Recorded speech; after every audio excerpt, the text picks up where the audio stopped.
por última ocasión en esta temporada de la iglesia, vamos a abrir la palabra de Dios en el libro de la carta que escribe el apóstol Pablo a Tito.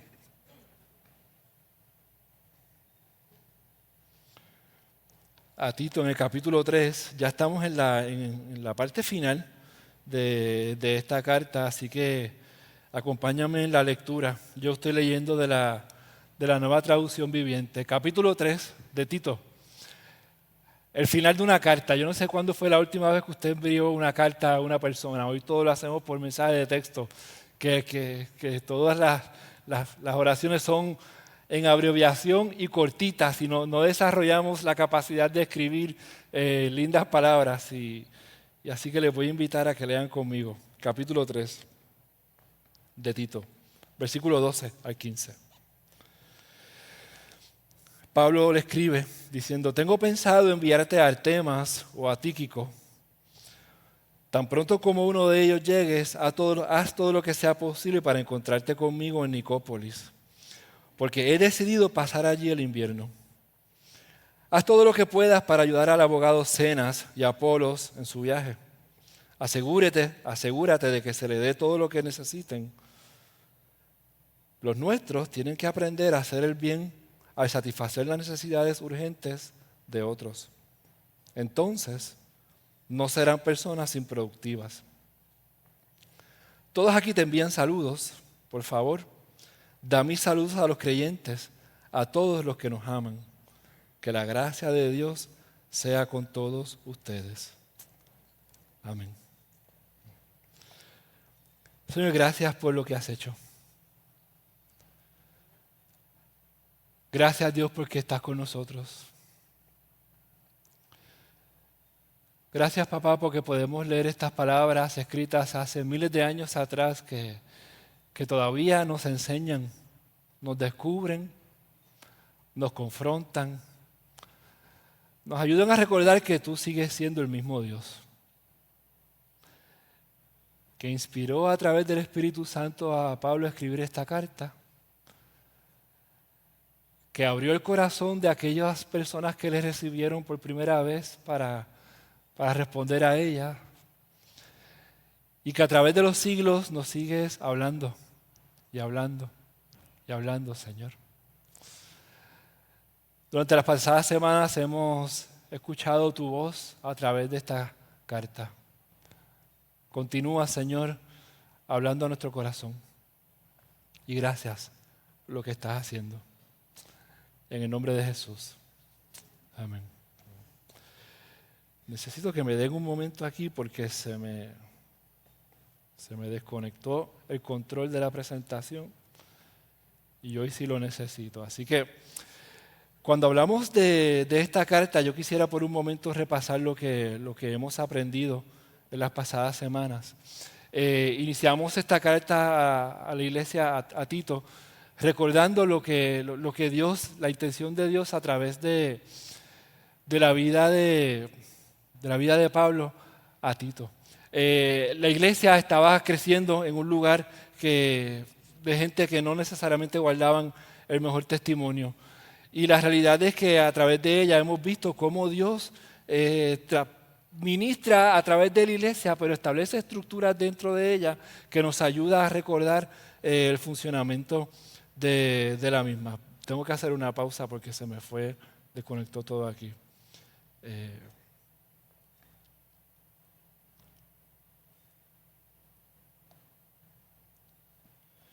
Bien. Y entonces lo que nosotros recordamos en este momento es lo que Dios ha hecho a través de este joven que es el hijo espiritual de Pablo en esta ciudad difícil, con gente difícil que necesitan ser ministradas y transformadas a través del ministerio del Espíritu Santo. Número uno, la Biblia primeramente nos recuerda que el mundo que Jesús existió y vivió es un mundo real. Y yo quiero inicialmente mostrarles una imagen de una muralla que existe todavía hoy. Esa imagen que ustedes están viendo ahí en estos momentos es la puerta principal a la ciudad de Nicópolis, que es donde el apóstol Pablo le acaba de escribir a Tito diciéndole, tan pronto como Artemas y Tíquico lleguen a donde tú estás, por favor, haz todo lo que sea posible para ti, para acercarte a este lugar.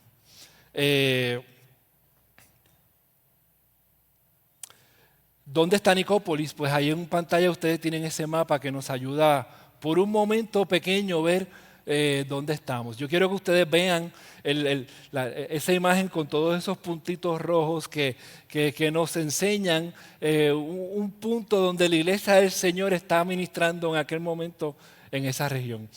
Y ahí donde ustedes ven marcadas esas dos flechas, la isla de Creta es donde se encuentra Tito, y la flecha de arriba es la ciudad de Nicópolis, donde Pablo ha decidido pasar el invierno por la razón que sea, ya sea por temporada, ya sea porque es una ciudad estratégica. Pablo se dirige a esa ciudad para pasar el invierno allí, como dicen los versos que acabamos de leer. ¿Cuándo Pablo va a llegar allí? Pues cuando Artemas o Tíquico lleguen a donde Tito. Y hoy la predicación va a ser diferente, porque yo lo que quiero que ustedes vean es la realidad de lo que significa servir y vivir en el reino de Dios y ser parte de una comunidad de fe. Porque la iglesia no es un edificio, la iglesia no es una estructura, la iglesia se compone de gente, personas como tú y como yo, que de momento tuvieran una conversación de un índole espiritual porque necesitaban contestar o estaban buscando respuestas a las preguntas como cómo llegamos aquí, para qué yo existo en la tierra, para dónde voy una vez termine mi tiempo aquí en este lugar. Preguntas que en algún momento de nuestra vida todos nos hacemos. Y que si las manejamos bien nos llevan a reconocer, como hablamos hace un par de semanas atrás, que el creador del universo ha hecho todo lo posible para que tú pases el resto de tu vida aquí y en la eternidad con Él. Él vino a buscarte. Pero nuestra perspectiva como discípulos de Jesús, como miembros participantes de una iglesia, no se limita a la vida eterna. Nuestra vida se transforma y comienza a cambiar desde hoy, desde aquí. Y la iglesia se compone de gente. Gente como Artemas. Una de las cosas, de las partes favoritas mías de la Escritura es leer la parte final de las salutaciones del apóstol Pablo. Porque están llenas de saludos, están llenas de nombres, están llenas de historias de personas que decidieron, como cantábamos hace unos minutos atrás, seguir a Cristo. Artemas es uno de esos. ¿Qué sabemos de Artemas en la Biblia? Pues más nada. Más nada. Es la única vez que se menciona su nombre en toda la Escritura. Y lo que podemos saber de él, a duras penas, es que es un compañero de ministerio de Pablo. De tal nivel que Pablo lo encomienda y está considerando enviarlo a Creta. Y para saber el nivel del carácter de este hombre tenemos que regresar al primer capítulo de esta carta, porque Pablo no iba a enviar allí a cualquier persona. Así como envió a Tito, un hombre de carácter firme, a trabajar con una gente difícil, Pablo sabía que el que llegara allí tenía que tener la misma capacidad de bregar con la gente no creyente, no seguidores de Jesús, con los falsos maestros, que pudiera aguantar la presión de ministrar en un lugar muy, muy, muy difícil. Este nombre de este joven o adulto, de esta persona, nos ayuda a recordar que en la iglesia del Señor hay muchas personas de gran confianza que sirven y que nunca la historia de la iglesia sabe otra cosa que su nombre. Artemas. Pero Artemas no es la única persona que se menciona en este verso. Pablo está considerando enviar a Artemas y a Tíquico. Y de Tíquico sí ya sabemos un poquito más. Usted no le está dando gracias a Dios en estos momentos por nacer en esta época y que su nombre no es Tíquico o Artemas o Cenas o Apolos, bueno, algunos quieren ser dioses. El otro candidato para seguir el ministerio de Tito en Creta es Tíquico, porque el ministerio de Tito en Creta pues tiene un momento final. Que eso es otra enseñanza, ¿verdad? De que no todos estamos llamados para estar el resto de nuestra vida en un mismo lugar. Pero Pablo está considerando enviar a Tíquico allí también. De Tíquico sí sabemos un poquito más, porque en la carta de la iglesia en Colosa nos dice que Tíquico va a llevar el mensaje y lo describe como un amado hermano, un fiel colaborador que sirve con Pablo en la obra del Señor. Conocemos su historia. Si usted quiere saber la historia de Tíquico, por favor, marquen su Biblia y busquen Hechos capítulo 20. Después del motín de Éfeso. Es uno de los nombres mencionados en el texto que esperó a Pablo y al resto del equipo en la ciudad de Troas. A medida que leemos las cartas de Pablo, descubrimos que este hombre, este joven también, según fue formado y discipulado y aprendió, tomó un lugar más destacado en el ministerio. Conocemos lo que se dice de él en Colosenses y en Efesios 6:21. Llegamos a saber que Tíquico es el representante de Pablo ante la iglesia en Éfeso. Pablo aquí está decidiendo si va a enviar a Tíquico a Creta o no. Pero también sabemos en la segunda carta a Timoteo que quien llegó a Creta no fue Tíquico. Porque Tíquico fue enviado ¿a dónde? A Éfeso. Y sabemos eso porque segunda de Timoteo es la última carta que el apóstol Pablo escribió. Esa es la carta que dice que ya él ha corrido la carrera, que está listo para morir, que se acerca el día final de su vida. Él está muy claro en lo que está ocurriendo. Está despidiéndose de su hijo amado Timoteo y le dice, a Tíquico lo envié a Éfeso. Por lo tanto, ¿quién llegó a Creta? Artemas. ¿Qué pasó después? Pues no sabemos nada. Lo que sí el pasaje nos continúa diciendo es que Pablo le dice, cuando llegue uno de estos dos, haz todo lo posible por llegar a donde yo estoy en Nicópolis. Y también haz todo lo posible para ayudar a Zenas, el abogado, y a Apolos en su viaje. Otra vez, ¿qué sabemos de Zenas? Que es abogado y que es un fiel siervo del Señor. Así que algunos abogados son buenos. Creyentes, hijos de Dios como nuestro hermano Arsenio Ramos aquí, que nos bendice tanto. Todos los abogados de esta iglesia son espectaculares, por si acaso. No sabemos más nada, pero sabemos otra vez que aquí hay otra persona que Pablo manda a buscar, porque no solamente tal vez le es útil a él por su profesión de abogacía, porque conocía bien la ley judía, sino que también donde quiera que él vaya podía ayudarlo a trabajar con los asuntos legales que indudablemente Pablo enfrentaba en su vida, porque Pablo también luego estuvo preso. Habían asuntos legales que seguramente necesitaba un abogado que lo ayudara en su defensa. Lo que me dice a mí, y quisiera que ustedes recordaran que nuestras profesiones, nuestras carreras profesionales también son útiles para la gloria de Dios. No tienes que ser pastor, misionero, anciano de una iglesia, diácono, adorador, no. Puedes ser un buen abogado, un buen ingeniero y un buen contable. Todo lo que puedas imaginarte, puedes hacerlo bien para la gloria de Dios. Pero de Apolos sí tenemos mucha información.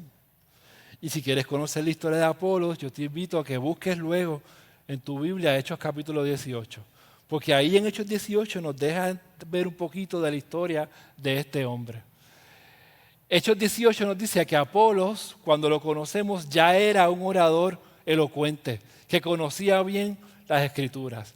Esto nos dice que Apolos ya era un buen predicador y que llegó a Éfeso desde la ciudad de Alejandría en Egipto. Y otra vez, para que le pongas, situarla donde está en el mapa, Alejandría está abajo y Éfeso está cruzando el mar Mediterráneo allí arriba. Este hombre conoce de los caminos del Señor. Dice Hechos 18 que había recibido enseñanza en el camino del Señor y le enseñó a otros acerca de Jesús con su conocimiento limitado, con espíritu entusiasta y con precisión. Sin embargo, él solo sabía del bautismo de Juan.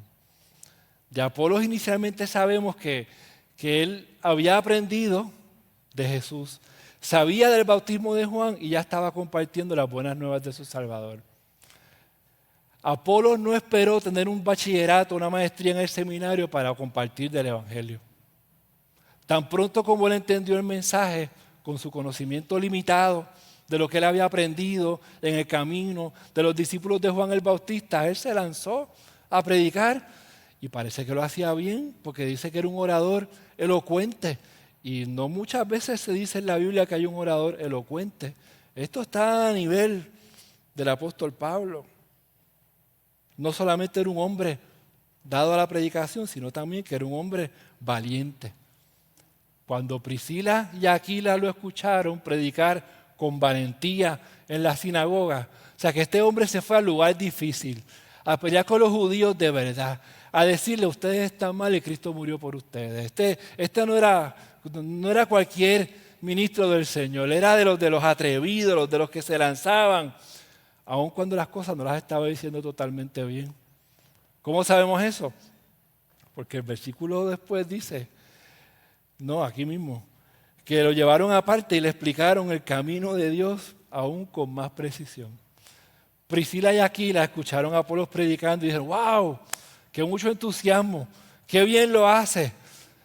Pero ven acá, tú tienes que meterte en la clase de vida abundante, después de panorama bíblico, después tienes que estudiar la vida de Jesús y mejorar un poquito tu teología porque lo que estás diciendo lo estás diciendo bien, pero todavía puedes ir un poquito más allá. Lo que nos dice a todos nosotros, ¿sabes qué? Que por más tiempo que tú lleves en la iglesia, siempre hay una oportunidad para mejorar y madurar y crecer en donde tú estás. Nadie está hecho ni derecho. Todos nosotros tenemos la capacidad de seguir aprendiendo, creciendo en conocimiento para poder comunicar el mensaje del Evangelio de una manera más completa, más poderosa, más correcta. Comparto esto por el simple hecho de que una de las cosas más importantes en el ministerio pastoral y a veces más difíciles de lograr es convencer a las personas que compartan lo que tienen. Tú no tienes que ser el pastor de una iglesia para hablar de Jesús. Tú tienes que dar del tesoro que ya tú tienes en tu corazón para la persona que tiene un poquito menos que tú. Para eso hace falta valentía, pero también hace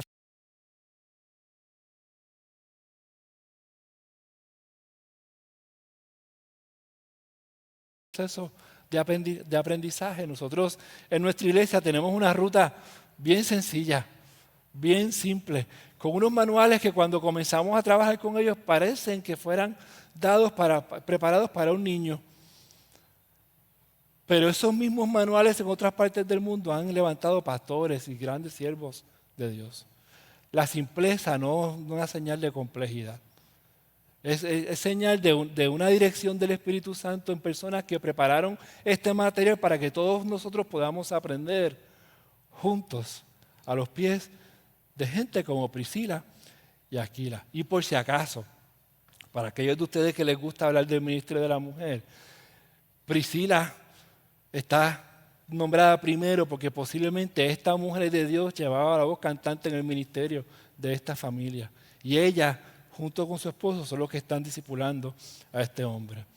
¿Y cuán importante es este discipulado? Pues que cuando lo formaron, él quiere irse a servir a la ciudad de Acaya. Otra vez, otra lección aprendida de un hombre que nosotros conocemos un poquito mejor, que nos enseña que otra vez en el ministerio cristiano hay mucha movilidad. Este hombre fue de Alejandría a Éfeso a Corinto a ministrar a la ciudad de Acaya. Y allí en Corinto parece que el ministerio le fue bien. Recuerden que era un hombre elocuente, de buena predicación. El apóstol Pablo en su carta a la iglesia en Corinto les escribe: amados hermanos, les ruego por la autoridad de Cristo que vivan en armonía los unos con los otros. Ya esa primera frase nos dice que en esta iglesia hay problemas, hay conflictos. Les está diciendo, por favor, vivan en paz. Que no haya divisiones en la iglesia.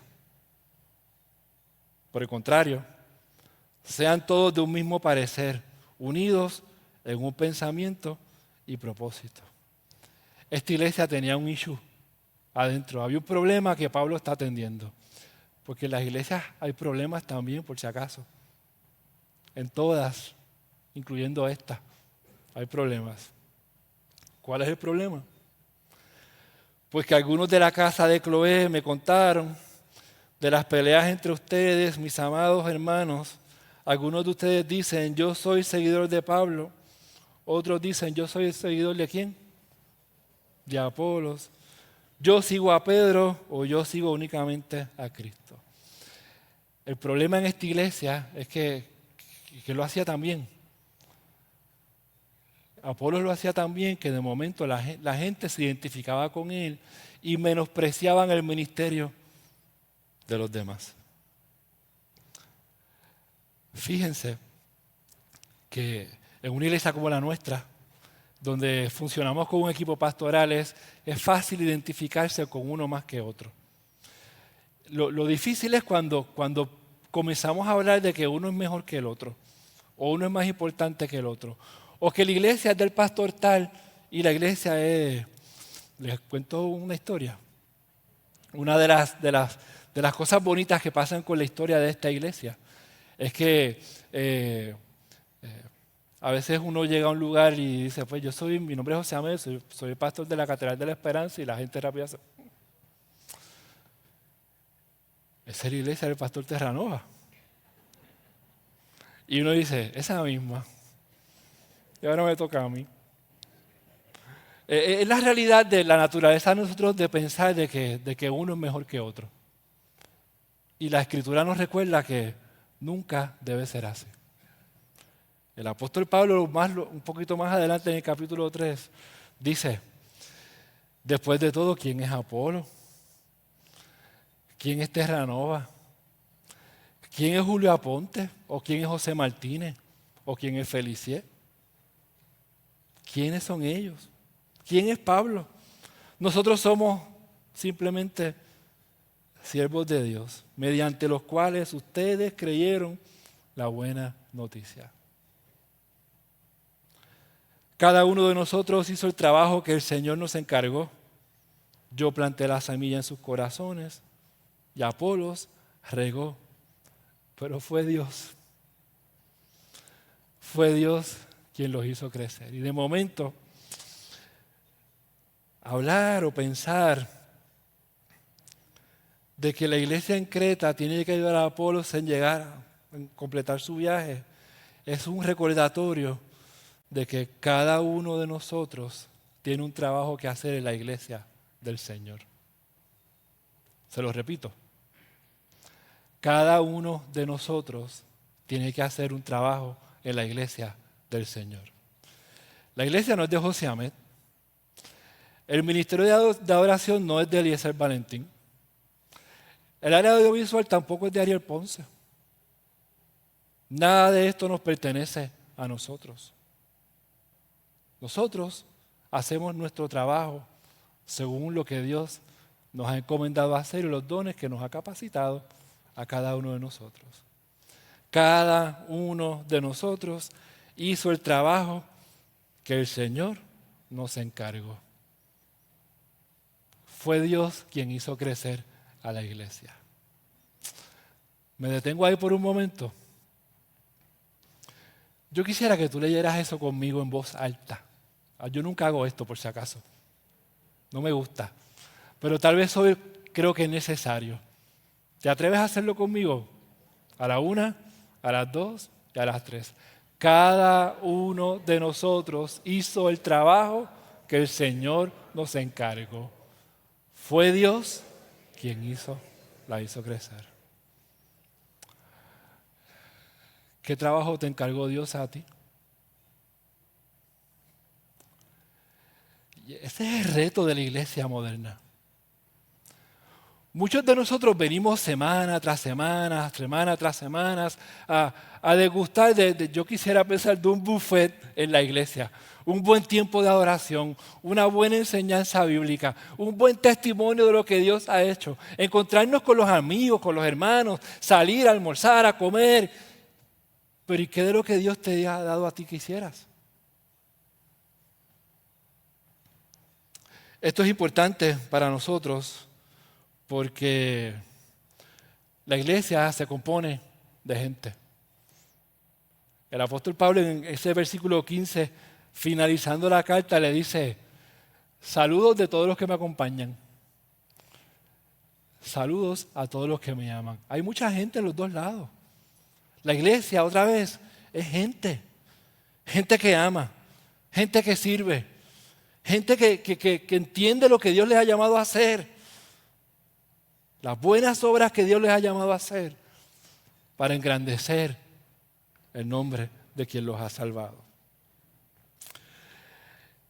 El conflicto en Corinto marcó a Apolos, porque por alguna razón algunos comentaristas piensan que es precisamente por evitar que la cosa vuelva a pasar.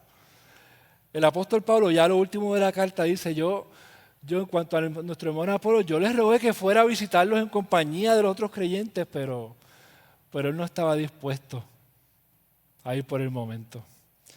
Yo quiero pensar que en un lugar donde él sirvió, en una iglesia que él ministró, mucha gente que él amó y que dio su vida por ellos, es muy difícil tú decir que tú no quieres regresar a ese lugar donde te fue muy bien el ministerio.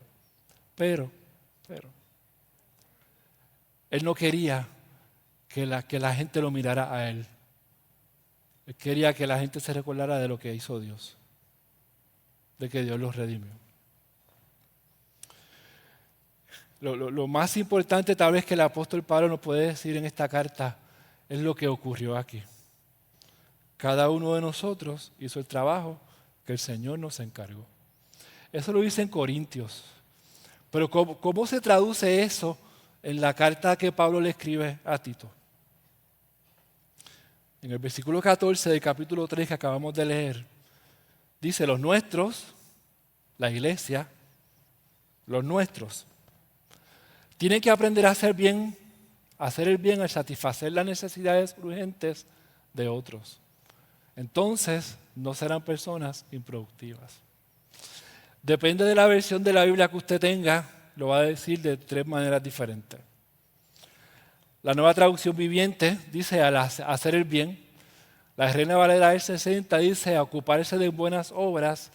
La Nueva Versión Internacional dice a empeñarse en hacer buenas obras.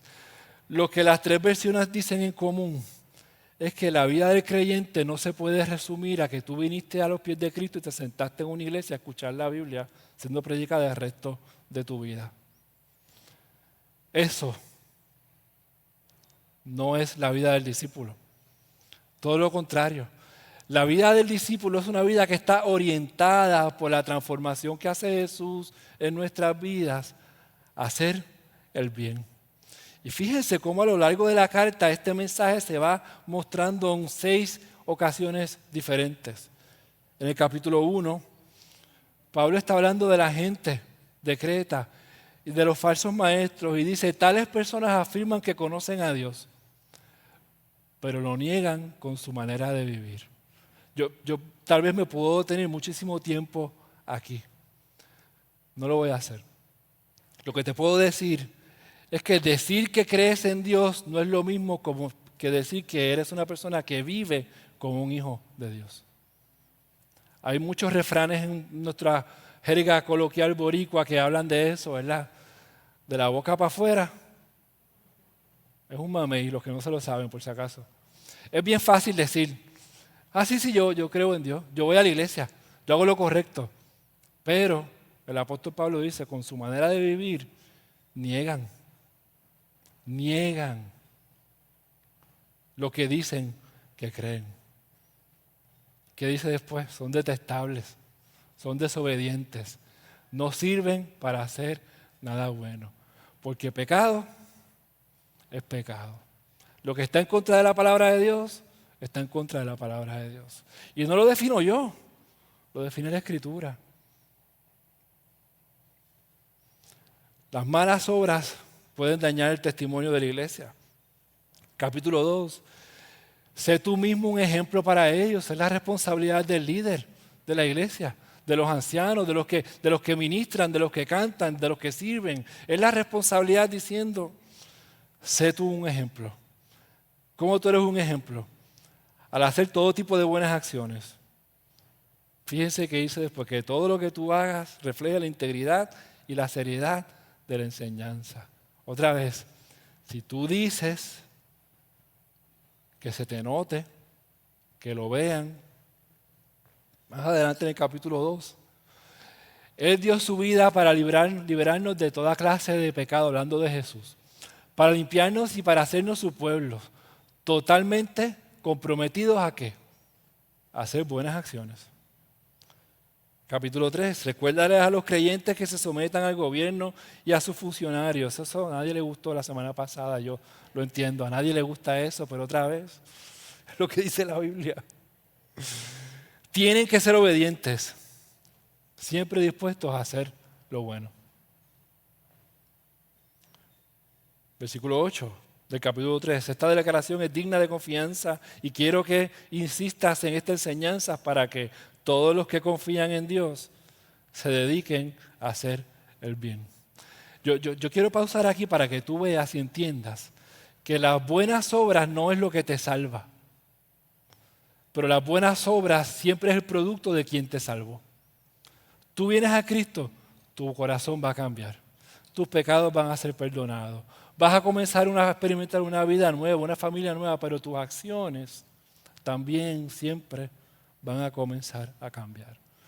Por eso es que en los últimos versos de esta carta, Pablo le hace un recordatorio a toda la iglesia, a los nuestros, a nosotros, a ti y a mí. Nos dice a todos que tenemos que aprender a hacer el bien, a hacer las cosas buenas. Y fíjate cómo lo define ahí, a satisfacer las necesidades urgentes de otros. Satisfacer las necesidades urgentes de otros. En este caso, ¿cuál era la necesidad de Zenas y de Apolos? Que llegaran bien donde estaba Pablo. ¿Y qué les dice? Asegúrate de que ellos dos tengan todo lo que necesitan para su viaje.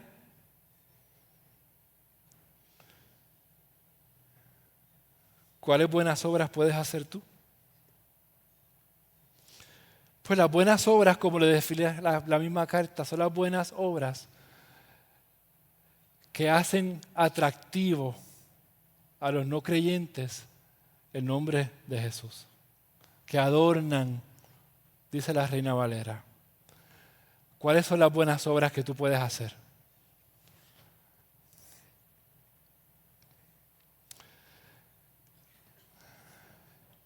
El sabor es salted caramel. Lo venden en Cheesecake Factory. Es una buena obra que puedes hacer por mí.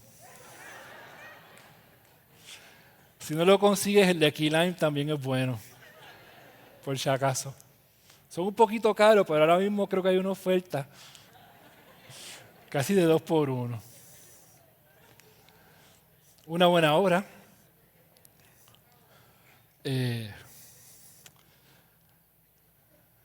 De momento alguien necesita, en vez de una donita en su cumpleaños, una copita de mantecado. Pero lo importante no es el mantecado, ni tampoco el sabor. Es que la persona se dio cuenta que tú estabas pensando en ella.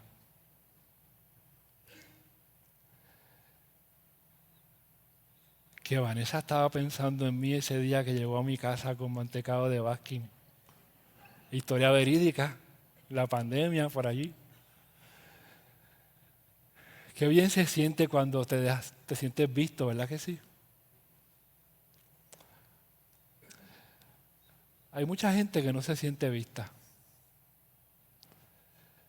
que vienen a la iglesia semana tras semana y porque nosotros tenemos tanta prisa cuando se acaba el culto, no hay quien se detenga y les estreche la mano y les diga, bienvenido, Dios te bendiga, qué bueno que estás con nosotros hoy.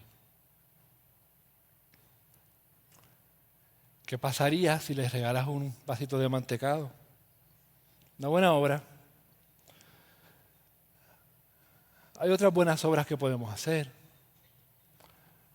Hay mucha gente que se acuesta a dormir sin un plato de comida. Y nosotros tenemos prisa y no vemos la necesidad de nuestros hermanos. Y no nos detenemos. Y hacemos todo lo que Mateo 7 nos dice que no hagamos. Juzgamos. Algo hizo que se lo merece. Por alguna razón está ahí. El apóstol Pablo les recuerda a ellos, hey, los nuestros tienen que aprender a hacer cosas que adornen el nombre de Dios. Y esas cosas se hacen con la simpleza de mirar quién está a tu lado. ¿Quién es el que está sentado en la calle que tal vez no ha comido en varios días? Y en vez de simplemente desde la esquina decirle que no, de momento podemos pararnos y ofrecerle otro tipo de esperanza. Tal vez la buena obra que tú puedes hacer es sentarte a escuchar al hermano o a la hermana que está pasando por una situación bien difícil porque está cuidando a su mamá o a su papá o a su familiar y tiene demencia, tiene Alzheimer y todos los días él lucha con la realidad de que la persona que más ama no se acuerda de quién es él. Incluso que en ocasiones siente que esta persona le está haciendo daño porque lo está bañando, porque no lo dejan tranquilo. Y esas personas usualmente se encierran y la gente no los entiende.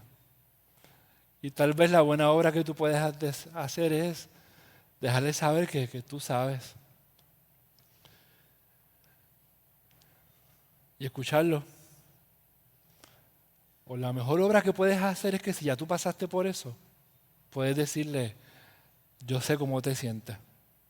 Y te puedo decir que al final del camino hay esperanza, hay luz. A mí Dios nunca me abandonó. Y aunque tú no lo ves ahora, Dios nunca te ha abandonado. Y eso no se lo puede decir el pastor porque el pastor no ha pasado por eso. Pero tú sí. Tú tienes más autoridad que yo en ese momento. Tal vez la buena obra es tomarte un café con alguien y escucharle. Y si no es escucharlo, tal vez abrazarlo. Abrazarlo.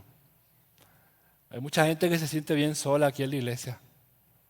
Con mucha gente, pero se sienten sola. Y la buena obra es detenerse y decirle, ven acá, déjame apretarte por un momento. Un abrazo de oso. Que la persona se siente incómoda, así que no me gusta. Y de momento no me gusta, pero me hace falta. Un abrazo de amor. Tal vez la buena obra es acompañar a un hermano en un momento de pérdida y agarrarles por las manos y decirle estoy contigo. Llorando con los que lloran. Tal vez la mejor obra que tú puedes hacer es hablarle de Jesús a alguien que se pierde sin Cristo. Y tú estás ahí encerrado en tu miedo, que no sé hacerlo, pero tal vez tienes que ser como Apolos. Lo que tienes, dalo. Dalo. ¿Qué puede pasar? Que venga alguien como Priscila y Aquila y te diga, la próxima vez dilo de esta manera. Y lo vas a hacer mejor. Pero lo diste. Porque la gente que no escucha este mensaje se va para el infierno. Y ahí estás tú. Es que tengo miedo. Es que si me dice que no. Tal vez la buena obra que tú puedes hacer es orar por un matrimonio en crisis. Por un soltero que se siente solo. Por un viudo que ha perdido, o una viuda que ha perdido la esperanza porque no tiene su compañero con él y con ella. ¿Por qué esto es importante? ¿Por qué esto es importante?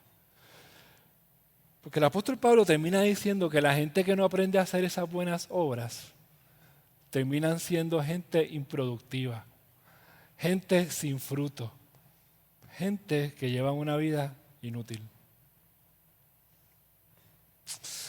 Y de momento, la palabra de Dios toma un peso mayor. Porque si ustedes recuerdan esas palabras de Jesús en Juan 15, que dice que separados de mí ustedes nada pueden hacer. Y que Él anhela que tú lleves buen fruto. Pero ese buen fruto nace de una relación con Él, de estar conectado a Él. Así que, ¿cómo terminamos una carta? La carta la terminamos con la invitación del apóstol Pablo a la iglesia, recordándoles que de todas las cosas que hemos aprendido, tal vez recuerda que Cristo te salvó para que hicieras buenas obras. Que Cristo te salvó para que vieras los que se sienten que no son vistos. Que Cristo te salvó para que sirvieras al resto del mundo, a la comunidad. Que Cristo no te salvó para que te sentaras en la iglesia a recibir y nunca dar. Número 2, que la expectativa de Dios para todos nosotros es que demos fruto. Buen fruto. No es hacer por hacer. Es el fruto que proviene de una relación profunda con Dios. Que te dé a entender que yo tengo que hacer esto porque si no lo hago, ¿quién más lo va a hacer? Dios te está invitando a vivir de esa manera. Y mi oración como pastor por la iglesia en general es que todos lleguemos a participar de esas buenas obras. Y fíjate que yo no te estoy diciendo qué hacer. Eso no es lo que yo quiero porque no funciona así. Yo quiero afirmar lo que Dios está poniendo en tu corazón a que tú hagas. Y mi trabajo, tal vez como pastor de la iglesia, como parte de este equipo pastoral, es buscar los recursos para que puedas hacerlo en el nombre del Señor. Para que esas buenas obras que tú quieres hacer en su nombre adornen a Dios y la gente pueda darse cuenta de lo que Dios ha hecho en ti y lo que tú estás haciendo con Él. No te quedes ahí sentado. Busca a quien amar. Busca a quien servir. Busca a quien darle de lo poco que tú tienes. Otra vez no es cantidad. Es detenerse. Y decirle en el nombre de Jesús, yo estoy aquí para bendecir tu vida. Una buena obra. Una buena obra puede cambiar la historia de una persona. Una buena obra puede cambiar la historia de esa persona cuando es hecha en el nombre de aquel que puede cambiar el destino para siempre de esa persona. Hacerlas en tu nombre es quitarle la gloria a Dios. Hacerlas en el nombre de Dios es sembrar, es regar y es permitir que sea Dios el que dé crecimiento a la iglesia. Amén. Inclina tu rostro ahí donde estás. Porque yo te quiero invitar otra vez a que tú por un momento examines cuál es esa buena obra que Dios te está invitando a hacer. Yo estoy seguro que tu corazón arde por algo, por alguien, que estás buscando la manera de ayudar y no sabes cómo. Da el primer paso. No tengas miedo. No tengas miedo. Si la motivación de esa acción es Jesús, lo que haga va a traer gloria a su nombre. Dios te puede sorprender grandemente. A lo mejor la sorpresa de que al dar o el entendimiento de que el dar siempre es mejor que recibir. Siempre, siempre, siempre. Señor, gracias por tu palabra. Gracias, Dios, por tu palabra. Gracias por tu palabra. Gracias por estos nombres mencionados que nos enseñan que en la iglesia del Señor todo el mundo tiene su espacio. Todo el mundo tiene su lugar. Todo el mundo tiene una buena obra por hacer y en el nombre de Jesús todos traemos gloria al que nos salvó. Ayúdanos, Señor, a que cuando terminemos este tiempo aquí juntos,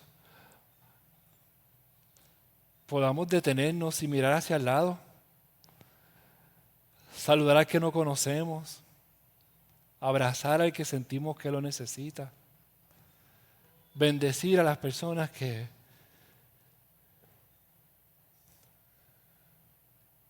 tú pones en nuestro camino. Sin importar quién sea, a veces pensamos que los líderes están bien y posiblemente son los más solos que se sienten. Ayúdanos a bendecir, Señor. Y que aprendamos, como dicen estos versos finales, a hacer todas esas buenas obras que tú has preparado de antemano para nosotros, que dan propósito a nuestras vidas y traen gloria a tu nombre. Gracias, Señor. Porque siempre hay una oportunidad para hacer. En tu nombre hemos orado. Amén.